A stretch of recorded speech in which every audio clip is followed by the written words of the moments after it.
going on. Thank you for taking your time and joining us tonight. So given this sort of it's a community event, I really don't want to make this too academic, and I wanted to make this as helpful as interactive as possible. But at the same time, I'm more than happy to share what I know on the topic. So I'm going to see if I can share my screen. Oops, for some reason. Okay, let's see if I can. Madeline, for some reason, I can't see if I can share my. Okay. Give me a minute. Oh, I found it. Thank you. Great. Okay. All right.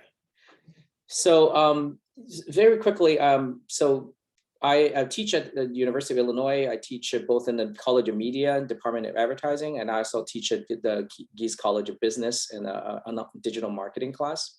So ahead of this talk or event, I asked a little bit about the audience's background, and I realized that the issue of privacy is probably more, it's related to identity and brand reputation, but I think the community that I'm talking to today might be more interested on the business and brand reputation and identity piece of this conversation. So I'm very happy to talk about privacy. I'm a researcher by training. I have looked at online privacy issues as an individual behavior and how people protect their privacy and how the digital media impact our personal privacy and data security for many years. So I'm very happy to discuss that if there's any question from the audience. But I will focus my presentation, the formal presentation piece of tonight's talk, focusing on developing identity and brand reputation, and offer some practical ideas and strategic sort of tips, so to speak, and link it to some of the materials that I've been working on. So if it's okay with you, I'm going to focus on the online identity and brand reputation piece, but feel free to ask questions about social media, privacy, or anything that you're interested in. And please feel free to raise your hand and interrupt me at any time you want.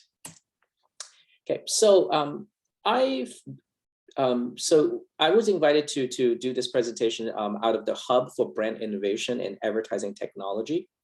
And so with that focus, we are working on a couple of projects related to how to measure and monitor and stay on top of your reputation, your online reputation, in a increasingly complex and rapid and complex communication ecosystem in the digital media system, right? And next year, we're going to start talking about Metaverse and talking about other new technologies and new platforms are coming online in the very near future. It's even more important to think about a brand, an identity, and a reputation, because many really great companies, we're living in an environment in which a company can spend the last 100 years building a reputation, building an image, and building their brand.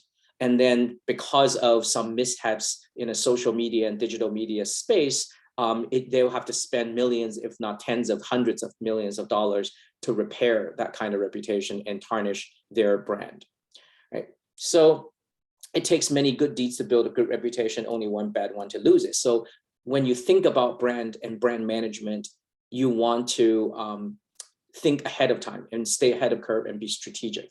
The question is how, right? It's a complex and a very fast changing communication system. So a few important conceptual distinctions to keep in mind when you start thinking about brand reputation. So first, I think the conceptual distinction between what we typically call NIL, or name, image, and likeness, versus the concept of identity.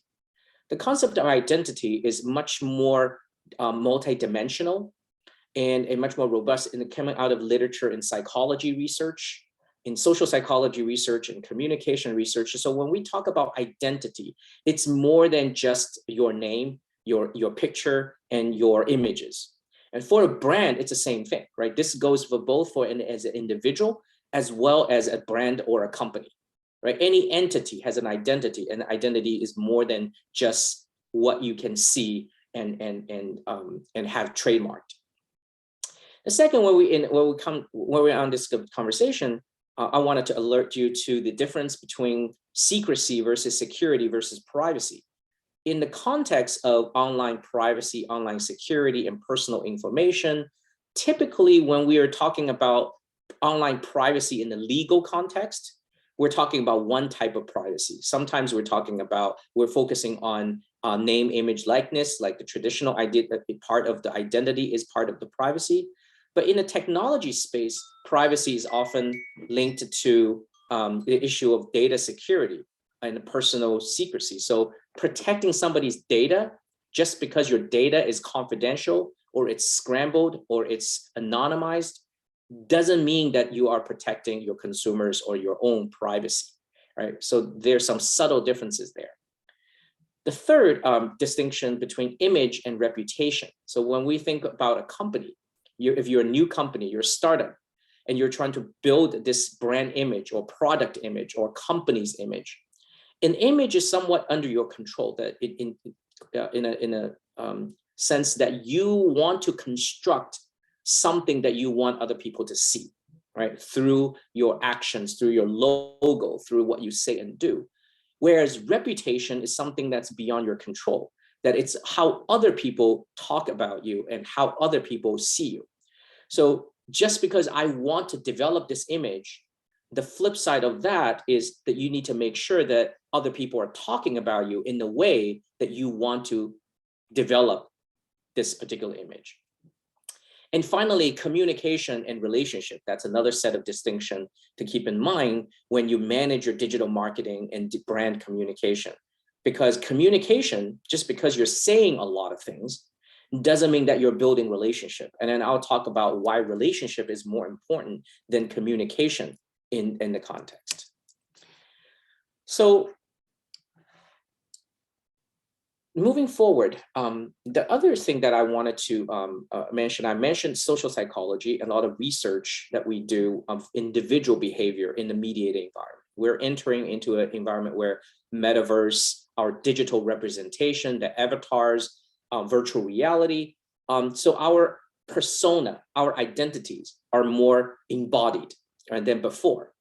But even beforehand, I mean, really in the digital mediated communication space, every person really is a brand because we carry a name, a profile, what we say and do, in many ways is a public forum in which our actions, our images, our name, our pseudonym, our screen name, our profile image, a picture is all part of that brand identity. So that when you think about influencer marketing, when you think about social media influencer, in many ways, any individual, the way we manage our online identity should be treated as if we're managing a brand. The flip side of this notion is the same. For every brand, typically if it's a company, a product, you're developing a new product line, or you're just launched a new logo, you design a new logo, you're building a new company and you're building a market, you're trying to promote something. But every brand, when in a digital mediated space, it really should be treated as a person, that you should think about your digital identity in the same way as an individual person, how we protect our reputation and our identities. So really in the mediated environment, in the digital world, and moving forward in the metaverse even more so, that the distinction between a company, a person, an organization, a university, a charitable organization, really in the online space, I think a more accurate and a more effective way of thinking about this is to treat all of that as identities, as entities, and we manage this. And so when we manage our personal brand, we should manage it like how we manage a company. And when we manage a company, we should start thinking in the same way as you will manage your own social media and your own identity reputation. And so then the next question logically is, what is an identity, right? So I alluded to this earlier, that identity is more than just your NIL, more than just your name, image, and likeness. Okay, name, image, and likeness are tangible things, right? That you can tell people to say, my name is Mike Yao. This is my picture, and this is my image, and this is my job even, right? And things that you can find. These are tangible information that you can see and find in a space. So for a company, obviously your logo, right? Your company's name, your product's image, your brand's design, your slogans. So some brands are very recognizable. Right? If I give you 3 circles, 2 on the top, small ones, and a large circle in the middle, many people recognize that as being Mickey Mouse. And I don't necessarily even need to fill in the details. Just 3 circles, you immediately are thinking about Mickey Mouse and Disney. Right? But some other brands, if you're a startup company, if you're a smaller company, a regional company, maybe your brand image and name and logo are not as recognizable. But it doesn't matter, because your identity nevertheless includes also your value as a person. Right? Our identity include what we believe, who we are. Right? As an individual person, we carry a lot of what we call social identities: your gender, your job title, your the fact, I am a religious person, or I attend to the school. We brand ourselves with a sports fan, right? I'm a fan of Golden State Warriors, or I'm a Illini fan, and you wear those brands. And this is what you believe expressed in a brand communication manner, right? So what you wear and how you look matter. And for a company, it's the same thing. Do you have a value? What is your core value? Your behavior, what you say or do, is part of your identity. And of course, your reputation, how others see and talk about you. And finally, relationship. Who are you connected to? To whom are you connected? Right? Who you hang out with? Oftentimes we judge a person's reputation, or we form an impression about an individual based on who they hang out with. For companies and brands, it's the same thing.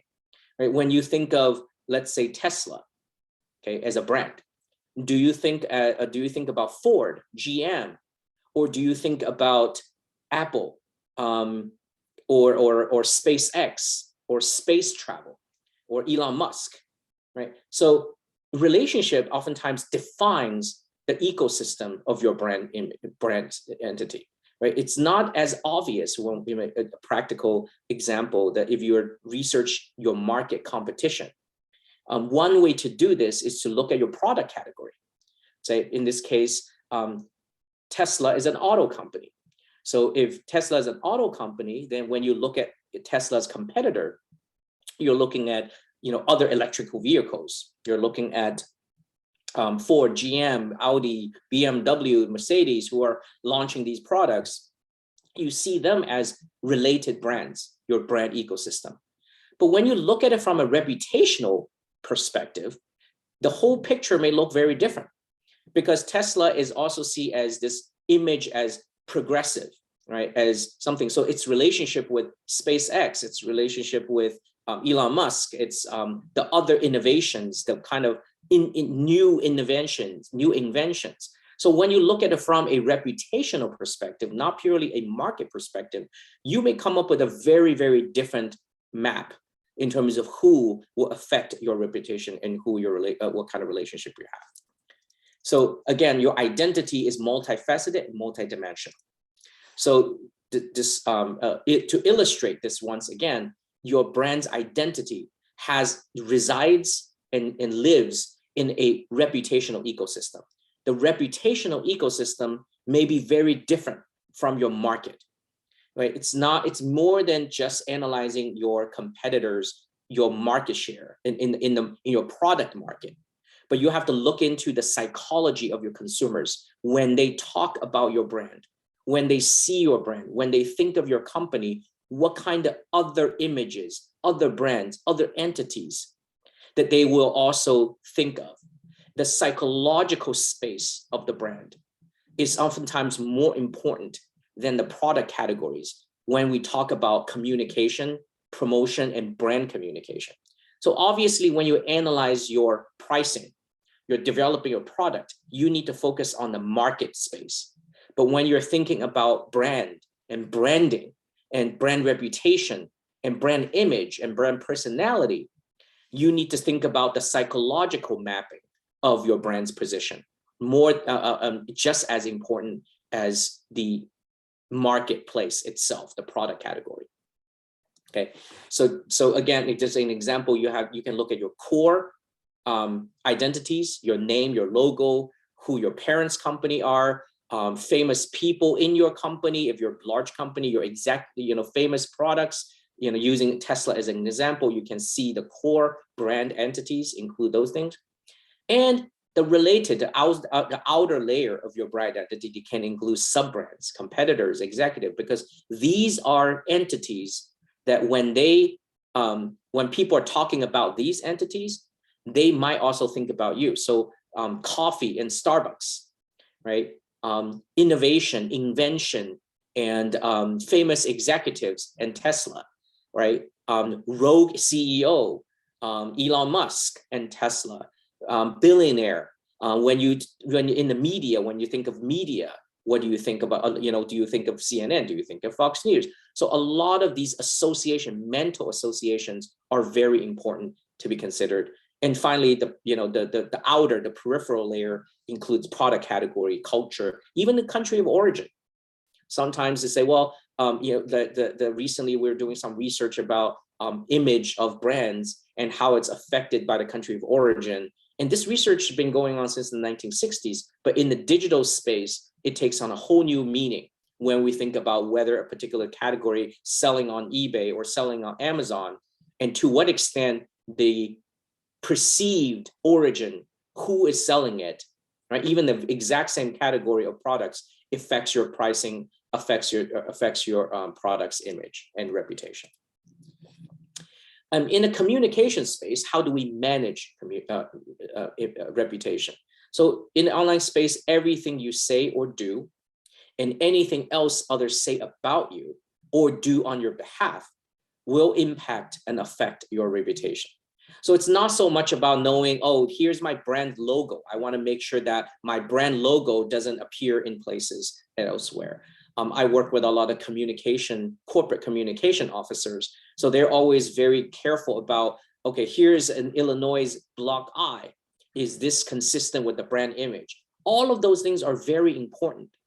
But a much more difficult, a much more challenging aspect of brand reputation and brand image and brand communication is more than just the logo, the image, or even the written text or what you say, but it's really about how other people say about you. What other people are saying about you is also part of your communication ecosystem.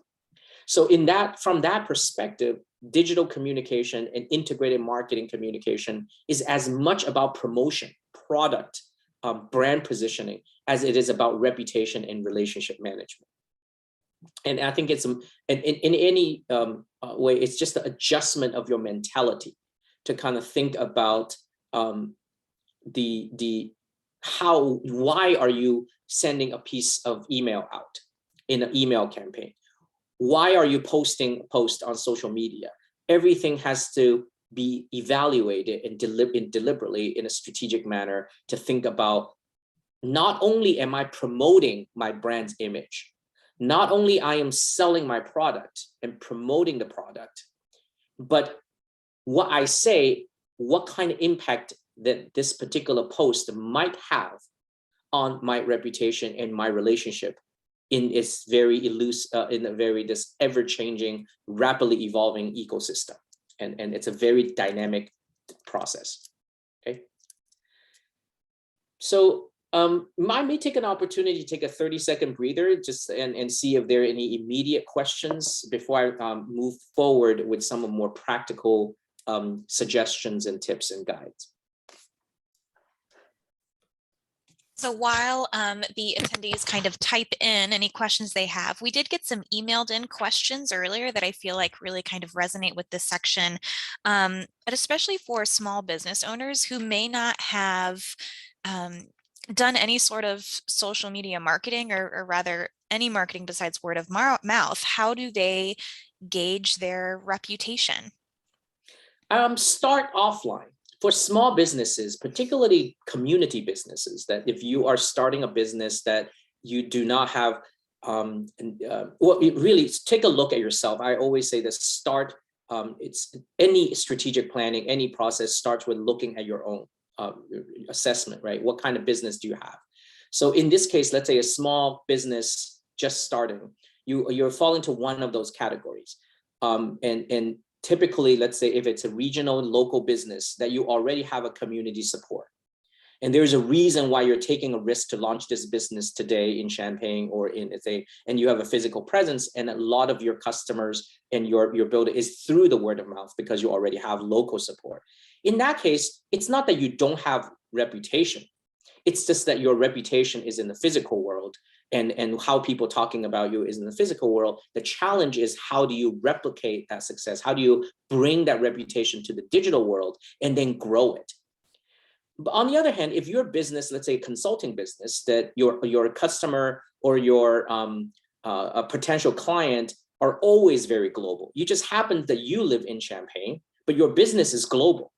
If that's the case, then oftentimes it's about, what can I do to leverage the technological advantage? The fact that the internet knows no boundaries, the fact that social media knows boundaries, to strategically find the best way to grow the initial, because social networking, the power of social media, it's about connection. It's about connecting people with people. So when we talk about the six degrees of separation, or Kevin Bacon, no matter how you look at it, a social network is about, if I know 6 people, and each of the 6 people that I know 6 people, and they know 6 people, in 3 steps, I'm now building a decent size of network, right? So how do you find that initial first tier of influencers, or central nodes, using a technical term, that it's very important,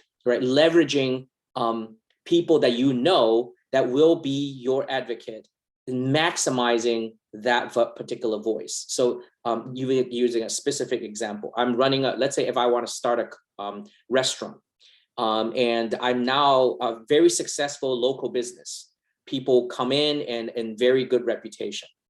Now I want to grow this, because now I want to sort of sell my sauce, my secret package. Now I wanted to make a certain ingredient that I make. It's very popular, and I want to market it in an online environment, and enter into an e-commerce business idea, grow that business. Now take a look at your existing client to say who already has a very strong presence, and strategically partner up with that person. And using that offline reputation, offline connection, and then maximize your online presence, so that it's not a blanket approach. It's to identify that one person who already, let's say, have a very strong online following, right? Could be a local business leader, could be another person who have a online presence that have a lot of following, and then you can approach that person and say, well, now, okay, you enjoy my food, you know this, what can I do to use your influence in the online world? So it's a much more organic way of thinking about influencer, but everybody has that online presence, and it's about converting that offline reputation and grow that in the digital space. And one way to do that is leverage your network's network. Thank you so much. Yeah. All right. I'm going to spend a few minutes kind of go through a couple of steps of things that you should take a look at when you manage or monitor your identity online, right?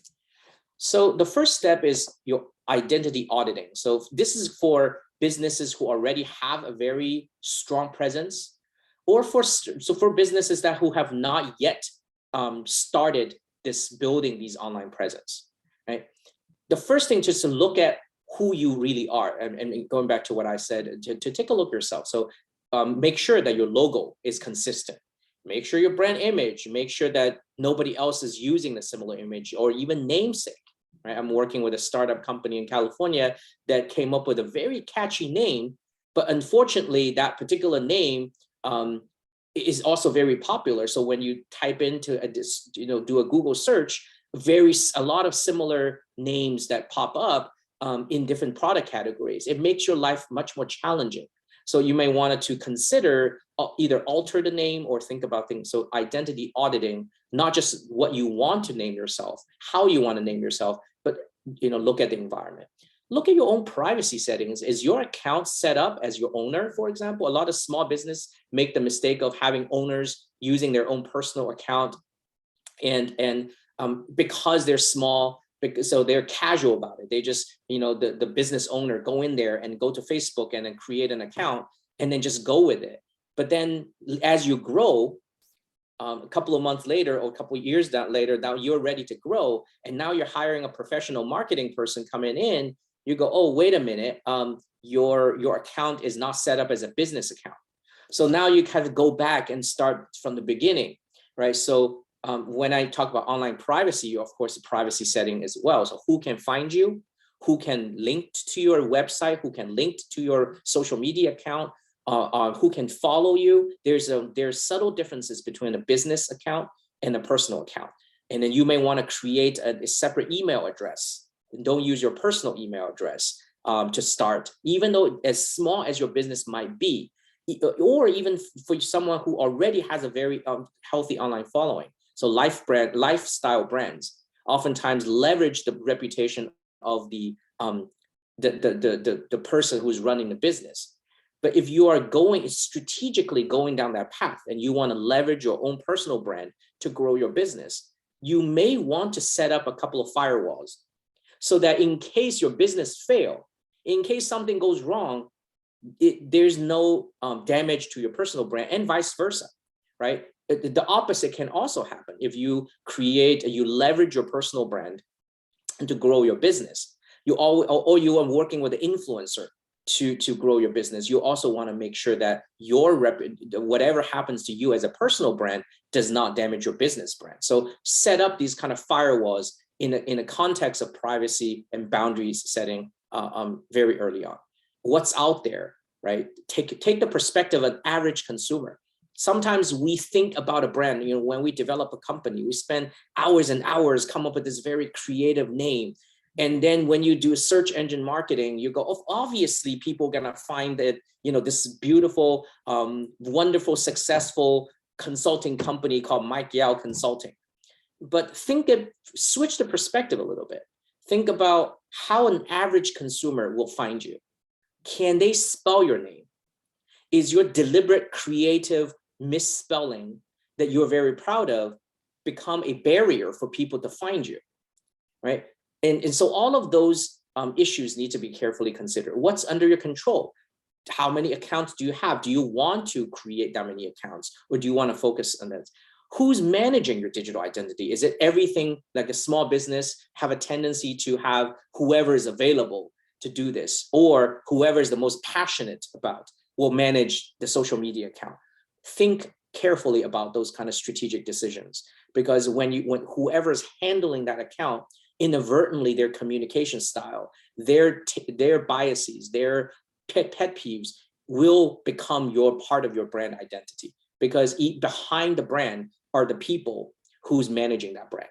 So you want to make sure internally who's managing, who has an influence, and who's managing your online identity, and who might affect your identity and reputation. So doing careful auditing of your identity space. Related, once you launch that brand, now you wanted to constantly monitor the reputation. So again, it's not about what you say, it's about who is talking about you. It's about what others are saying about you, how other people are saying about you, the sentiment. Not only, when they talk about you, are they associating you with some other adjectives, right? In data analytics world, if you have the resources, you can do topic modeling and sentiment analysis of your social media space, how other people are talking about you, or even the news media for bigger companies, right? We have, under the Brand Hub, we have tools that we develop to monitor through data, looking at not only who's talking about you, but how they're talking about you, in what tone, what kind of sentiment, and beyond that, whenever they are talking about you, what other topics are also co-present, right? So whenever people are talking about, let's say, Facebook, okay, in the media, Facebook may be thinking about its product or Meta, but if you look at it from a different reputational angle, maybe people are talking about,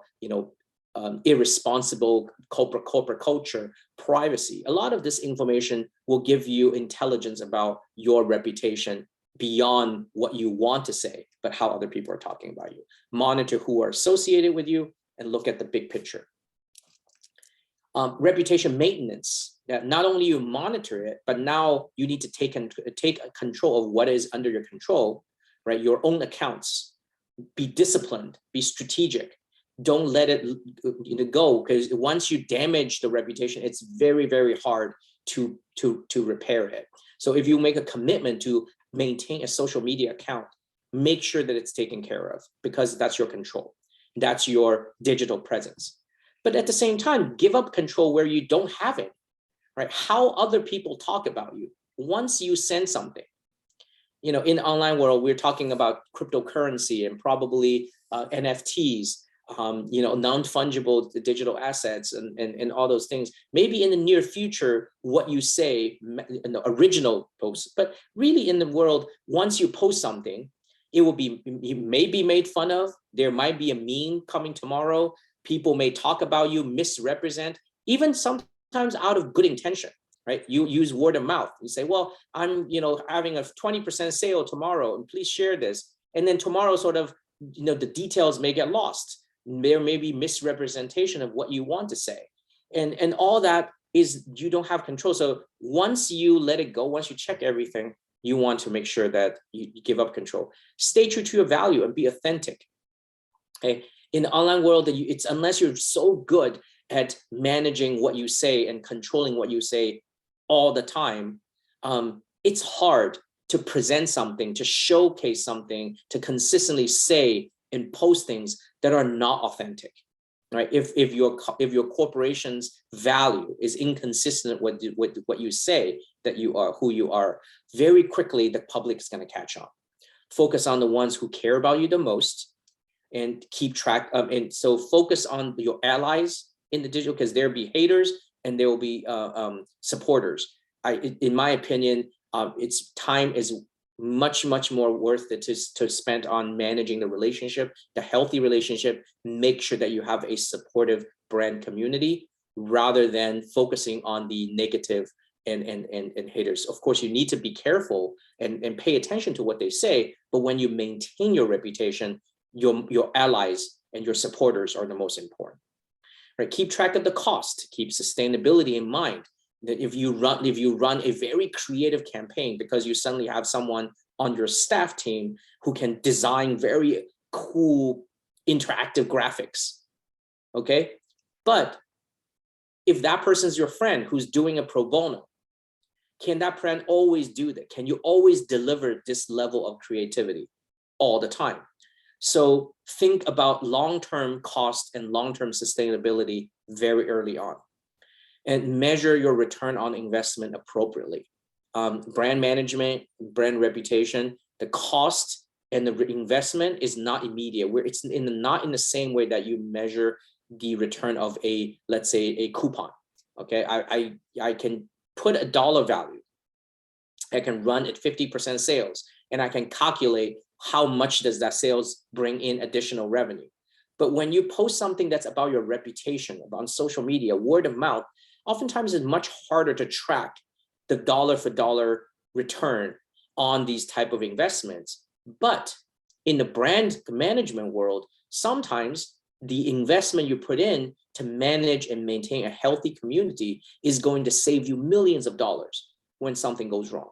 So oftentimes much harder to track the return on investment dollar for dollar, but expand that mentality to include other measures of potential issues in your return on investment and measure those KPIs accordingly.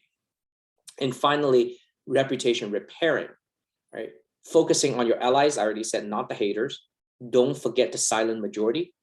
right? We oftentimes get baited into engaging these type of online discussions. Let's say somebody posted a negative review, give you a 1 star on Google or on Yelp, and review your business. Now you can spend days arguing, going back and forth, being trolled into having that kind of very public engagement. It doesn't do you any good, right? Don't forget that the public, the silent majority, the users, out of that one person who gave you that 1 star, you might have 100 other customers who didn't give you any star. And then you may have 2 other people give you 5 star. So when you're managing your reputation and these online reviews, think bigger than that one person. Don't spend too much time focusing on that. It's much easier to focus on that one problem and get defensive about it, rather than focusing on, now what can I do to bring more positive reviews in? How do I encourage, right? So using that example, if one person give you a 1 star review on Yelp, and you have 3 people give you 5 star, so your average may still look pretty bad. Okay, it's not very good, but your focus at the time is not how do I take away or fix that 1 star and making that one person changing their mind. But your focus should be, how do I get more people to give you reviews? Even these are 4-star reviews, 4.5-star reviews. When you grow the number of people who review, suddenly that 1 star become less important. Same thing as somebody who posts a negative, hostile tweet about you, right? Focusing on the silent majority, and how can I make the silent majority, those who did not tweet about you, did not share, your brand's information, did not like your page, can I grow the base a little bit more? The bigger your community is, the easier it is to deal with the outliers, the few haters, or the ones who can really do damage to your reputation. Right? And don't take it personally. And always start with looking at yourself and see how you can improve, and focus on the future. This is a sort of a overall map. This is a toolkit, right? Think about this. Use all your tools strategically and wisely, and avoid a golden hammer approach. When I say golden hammer approach, that because you invested a lot of money into building a beautiful website, so now everything you do is on that website, because you have a brilliant social media manager, so social media become your only platform. And also avoid a kitchen sink approach, meaning that everything you do is everywhere, right? You say, well, the same piece of content, you just widely promote it on every single platform. I would say strategically to think about, I teach a class about strategic media management, to think about understanding the kinds of media platform and why do you want to say something on that particular media platform, right? And creatively combine, paid advertising. Paid advertising is very good to generate awareness, to get the eyeballs, because you're paying for it. But paid advertising are expensive, and it may not give you that kind of long-term relationship building. So if you want to build relationship, you may have to look at the kinds of social media platform, right? But if you want to build a relationship and word of mouth with average consumers, social media platform might be a more important platform. But if you want to build a relationship with the local media, radio station, newspaper, then you would want to look at earned media attention, how whether or not these legacy media or institutional media are providing reviews, product reviews written by critics, rather than social media reviews of a average user. So be strategic about the kinds of platforms you have, and then link the different types of strategy and match that and make it align with the unique characteristics or affordances of different media platforms, right? So, and owned property are your digital websites, your blogs, your emails, and you may own some of your social media embassies, meaning those are your own property in the social space, versus what we call outposts, are people who are talking about you but not under your control, right? And then earned media is a professional media space, and pay media advertising, and look at what these media platforms can do for you, and then strategically link them together. And finally, I think this is just, I think we might not have enough time to dive deeper. This is something that we're working on to be research, that think about these two dimensions, right? When you manage your online reputation and your online relationship, I like to think of this as 4 quadrants. On the top, these are positive things happening around you, right? You're launching a new product, some business environment improved. So these are positive things that may positively impact your reputation, or at least give you an opportunity to form a positive reputation. Below this line are these are negative things that may damage your reputation, things that may happen to you. For example, environmentally, could be COVID, could be disease, could be something that, people are suddenly talking about the industry being a bad actor, and then you're part of that industry. And you also have negative events that that's going to happen. So for example, that you're about to give a negative quarterly report as a public company. That you're about to fire an executive. You're about to,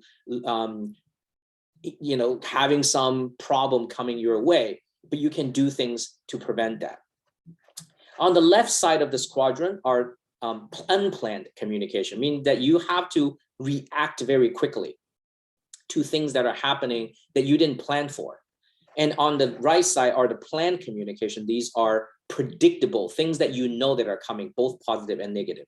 Thus, it creates strategically 4 types of communication. Here are the unplanned positive events, are those to sort of capture the moment, right?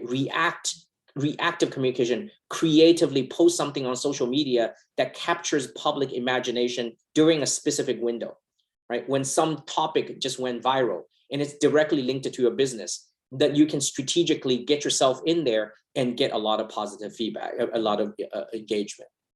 Or the planned growth, you can plan, this is the more public relation aspect of it, or paid advertising, that you're about to launch a product. Maybe a couple of months in advance, you already need to start thinking about how do I plan not just a press release, but a lot of communication around it, mobilize your community. Same thing, negative events, unplanned. This is all about crisis communication, react to these things, and it tests your ability to react in a negative environment. But you also have preventive measures. Something that's happened. So this is a space where you can use your social media presence to build a supportive community, to create long-term, long-lasting relationship, loyalty, and affinity. So when something bad happens to you, you have an immunity against that kind of damage to your reputation. Finally, I think keep in mind, these are just a few last words to conclude today's presentation, that you need to understand that online communication is very different from the offline communication, right? Researchers like myself focuses on the context collapse, because a lot of communication is, in particular relationship development, is about context, is about who is saying what to whom, in what kind of environment, when and where, right? So the two same individuals, I'm a professor, when I see a student in the classroom, the relationship is professor and teacher, and student. But if we run into each other at an Illini game, both of us become a fan of Illini basketball, our communication, what we talk about, may be very different, right? So communication context is always important. But on the internet, particularly in the space of social media, you don't have a lot of context, because what you post, you have very little control over who's going to see it. Are you targeting your intended audience? But there's also unintended audience. What they're going to do with it, to whom was it said, and does it really matter? So there's a context collapse. There's also space collapse, right? The private public spheres, and it's sort of, I am trying to say something to my target audience in a spatial, in sort of a virtual space. I'm only talking to my internal audience, right? But whatever you say there's no context, right? It's outside. So even as a professor, let's say, whatever I say in a classroom, the next thing might be the next day or next minute may be widely shared to the global audience, but may be taken out of the space context because I said that in a classroom in that particular room to a specific audience. But when somebody posts a video of what I say to the outside world, anything goes, right? The context is no longer there. And finally, time context. Time collapse means that internet doesn't forget. You post something, you may think it goes away. A negative review of your product, something that you've forgotten, a registered failed business, or a brand that never took off, and you create a new brand.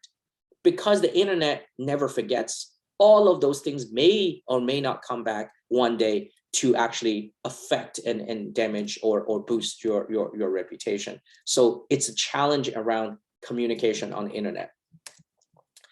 And then social media is a great space to gauge opinion of the moment, but opinion of the moment doesn't last very long. Going back to some of my points earlier, do not get dragged into these momentary issues. Think longer term, be disciplined and stick to your business core value and stick to what you want to say and be disciplined. You may not have control over how other people may interpret your message, but the least you can do is to make sure that all of the message that you send out is consistent, authentic, and carefully evaluated, right? Then don't forget, just because many people are talking about you doesn't mean all people are talking about you. So the silent majority is probably the most important aspect of social media management that I would say, from the president, from a politician, from a business owner, from an individual. We have a tendency to react and communicate to those who are actively engaged with us. But we typically often forget, right, as public figures, the governments and politicians and leaders, business leaders, we often forget that far more people are just kind of on the sidelines and observing you, and do not engage. Your engagement with a small group of people oftentimes is on public display and watched by everything, and your behavior does change people's perception. And just because you see it doesn't mean others have seen it, right? Keep in mind that all social media and digital communication, the algorithm controls who sees what and when. So just because I am seeing a lot of things in my social media space about Metaverse doesn't mean that the public is equally as excited about it, right? That the way in which algorithm works is that if once I click on a link, or once I see something, even if for business account, once certain people start following you, once you start following certain business accounts, you are going to see more and more of this trend. And very quickly, you're going to trap yourself in that kind of space where you only see the things that you think you're seeing, but you may not have the full picture. So time, oftentimes it requires you to step out of that when you evaluate your reputation. It's very easy to say that, hey, people love me. Everybody is talking about how great this social media post is. And look, 500 people, 5,000 people have clicked like it. Or all my ambassadors, all my influencers, all my friends are posting all of the things, good things about me. But you may not see, and you may not even have the opportunity to see that other people might be talking about you in a negative way, right?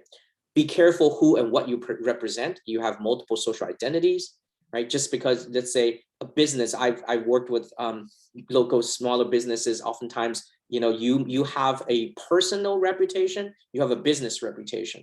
And then these two things, particularly for small community local businesses, NGOs who are just starting, be careful with this, because your personal identity, your social identity, right? I'm a professor, I teach in a class. I have multiple versions of me, my online presence. I teach large classes on Coursera.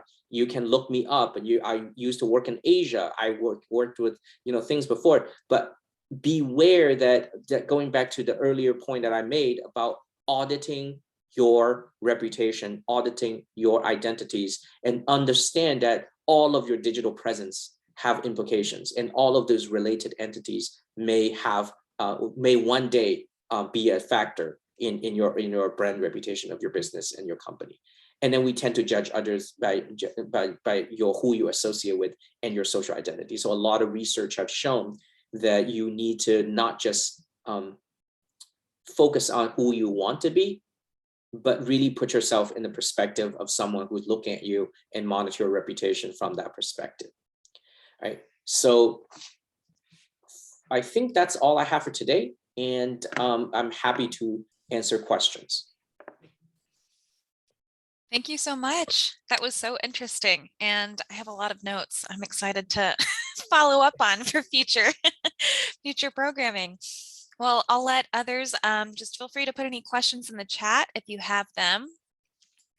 And while those chat questions start coming in, I'll go ahead and share quick screen.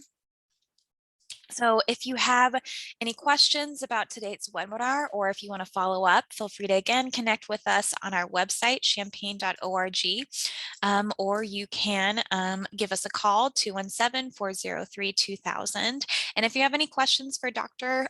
Yao, you can always just send us an email and I can forward them on to him. If you have more questions about learning about the 6 degrees of separation, my colleague Jordan and I are hosting a Networking 101 class tomorrow morning at 10 a.m. It's a combination between our career series and our business series, and it'll be a really good time. And I'm pretty biased, but I invite you all to join us. So I think we don't have any additional questions. Well, Professor Yao, it seems that you did have a QR code for anyone to connect with you. Oh, here we have a question. A lot of people mix their personal and business identities to some extent. For example, if your business is just one person, is this a bad idea? Should you try to keep them separate? Great question, Henry. I think that this is really related to what kind of business you run.